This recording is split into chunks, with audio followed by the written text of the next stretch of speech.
Yo cuando estudié psicología clínica en la universidad pensaba que me iban a explicar teorías con mayúscula que explicaban la realidad con mayúscula, ¿no? El conocimiento. Y me sorprendió entender que las teorías que me compartían respondían a un momento histórico de la humanidad dentro de un paradigma determinado. Y eso me sorprendió, pero a la vez también me gustó este sentido de relatividad de las teorías. Las veo también como países, ¿no? Yo tengo mi teoría, vivo en mi país y luego viajo a otros países para explorar otros sabores, otras culturas. Incido un poco en el tema de los marcos conceptuales, porque el lenguaje de la conciencia quizá para unos más, para otros menos, implicará pasar alguna frontera. Y esta explicación es un poco una invitación a estar abiertos, a viajar y a explorar. El primer paisaje que os comparto en este viaje es una definición de qué somos los seres humanos. Los seres humanos somos una conciencia multidimensional manifestada a través de una personalidad temporal en el plano físico. Somos una conciencia multidimensional manifestada a través de una personalidad temporal en el plano físico. Entonces aquí el concepto de conciencia y personalidad como dos dimensiones que conforman lo que somos, y luego este concepto de multidimensional. Y vamos a concretar un poco estos conceptos porque luego esto nos va a ayudar a entender la experiencia que vamos a hacer. Si Celia nos pones la primera diapositiva. Ahí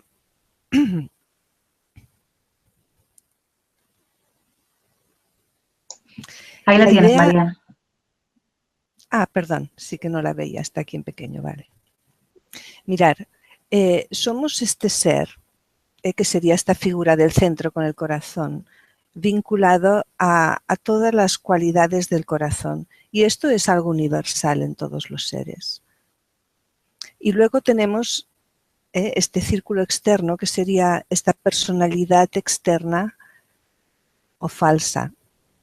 Y esta personalidad es sobre todo una estructura altamente aprendida en la infancia y que incluso puede ser falsa en el sentido de que si somos seres muy sensibles y pasamos por una infancia difícil, podemos aprender una personalidad que difiere bastante del ser que somos. Y esa es un poco una de las búsquedas o del camino que hacemos luego en la vida, ¿verdad? Volver al ser, querer saber quiénes somos en realidad. Y eso es un poco también, el lenguaje de la conciencia va por ahí. El hecho de que somos multidimensionales. Eva, si nos pones la segunda diapositiva, por favor. Ahí, Celia. Gracias. Mirad, esta idea os la voy a compartir a partir del trabajo de David Hawkins, un psiquiatra americano que entraba en estados plenos de conciencia en vida. Entonces, en este hombre se juntan estos dos aspectos muy interesantes, que era científico, ¿verdad? Como psiquiatra tenía el método científico occidental, pero a la vez tenía estos estados plenos de conciencia. O sea que su perspectiva parece que es interesante. ¿Y él qué hizo?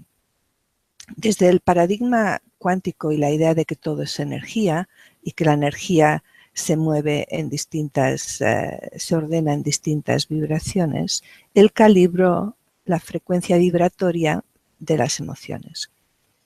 Si veis este gráfico como si fuese un edificio y podéis imaginar que las 3 primeras plantas, el 1, 2 y 3, están como en una hondonada. Metafóricamente, este edificio, estas 3 primeras plantas reciben menos luz, hay menos vista. Entonces, él vio, por ejemplo, que las emociones de más baja frecuencia son la vergüenza y la culpa, y después está la apatía, el sufrimiento, etc.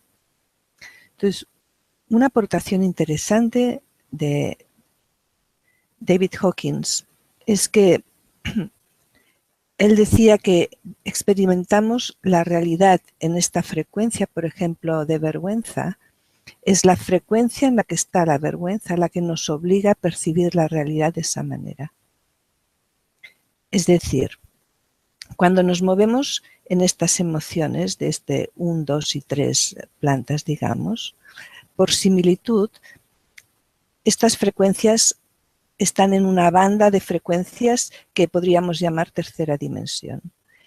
Y estas frecuencias en particular estructuran la realidad de una manera determinada. Y eso nos obliga, cuando estamos ahí, a percibirnos a nosotros y la vida desde esa estructura.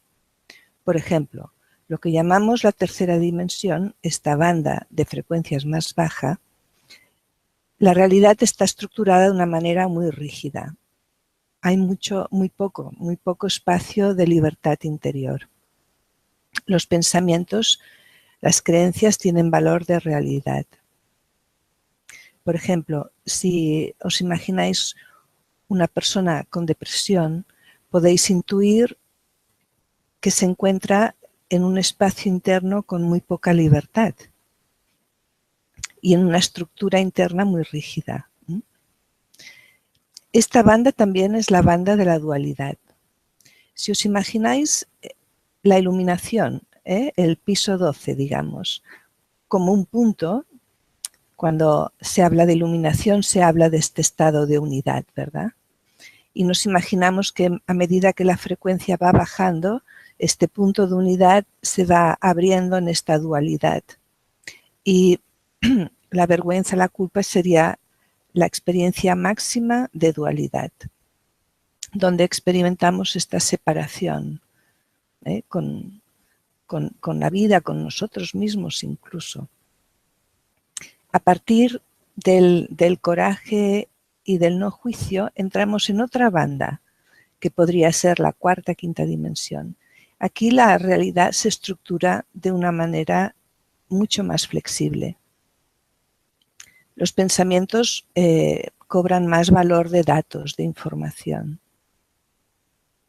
Y como veremos en la práctica, la percepción que tenemos desde esta banda de frecuencias es diferente.